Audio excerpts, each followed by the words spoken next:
சிறகடிக்கும் பறவை.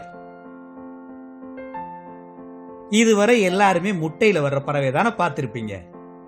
இப்ப நம்ம காகிதத்துல பறவை வர வைக்கலாமா? அதுக்கு நமக்கு ஒரு சதுர வடிவத்துல காகிதம் தேவை. கணக்குல போடுற பெருக்கல் அடையாளத்தை இப்போ இந்த காகிதத்துல போட்டுக்கலாம். அது மாதிரி மடிச்சுக்கிறோம். அப்புறம் காகிதத்தை திருப்பி இப்போ ஒரு கழித்தல் அடையாளம் போடலாமா? அடுத்து காகிதத்தை 4/1 சுற்றி ஒரு கூட்டல் குறியும் போட்டாச்சு. அதுக்கப்புறம் காகிதத்தை அந்த கூட்டல் குறியை பிடிச்சுக்கிட்டு அழுத்தி மடிக்கிறோம். இப்போ இது ஒரு சதுரமா மாறிடுச்சு.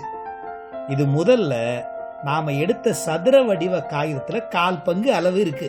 இப்ப மூளை விட்டத்தோட 2 முக்கோணத்தை மடிக்கலாமா? இங்க பாருங்க, ஒரு மேல் கிரீடம், அதையும் மடிச்சிடலாம். அட, பாக்குறதுக்கு இது பாம்போட தலை மாதிரியே இருக்கு. இந்த கிரீடத்தோட அடிப்பகுதிக்கு தூக்கி வைர வடிவத்தை உருவாக்கலாம். இப்ப காகிதத்தை திருப்புங்க. மறுபடியும் 2 முக்கோணத்தை மூளை விட்டத்துல மடிச்சு கிரீடத்தை மடிக்கலாம். 2வது டைமண்ட் வடிவத்தை உருவாக்க காகிதத்தை இப்ப லேசா தூக்கலாமா? இந்த வடிவத்துக்கு நம்ம பறவை தளம்னு பேர் வச்சுக்கலாம்.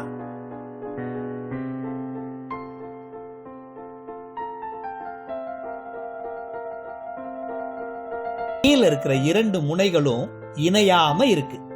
அதனால இதை நம்ம அசைக்க முடியும். கழுத்து மற்றும் அலகை உருவாக்க ரெக்கைகளுக்கு இடையில ஒரு முனையை உயர்த்தலாம். இதே மாதிரி பறவையோட வாலை செய்ய மறுமுனையையும் உயர்த்தலாம்.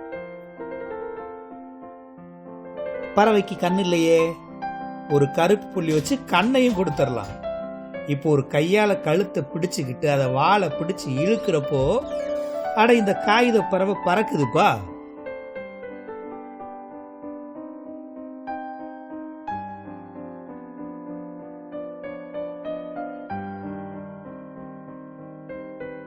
இது மாதிரியான பயிற்சிகளை நாம மேற்கொள்றப்போ எளிய பொருட்களை கொண்டு நம்மோட படைப்பாற்றல் திறனை நாமே வளர்த்துக்கலாம்.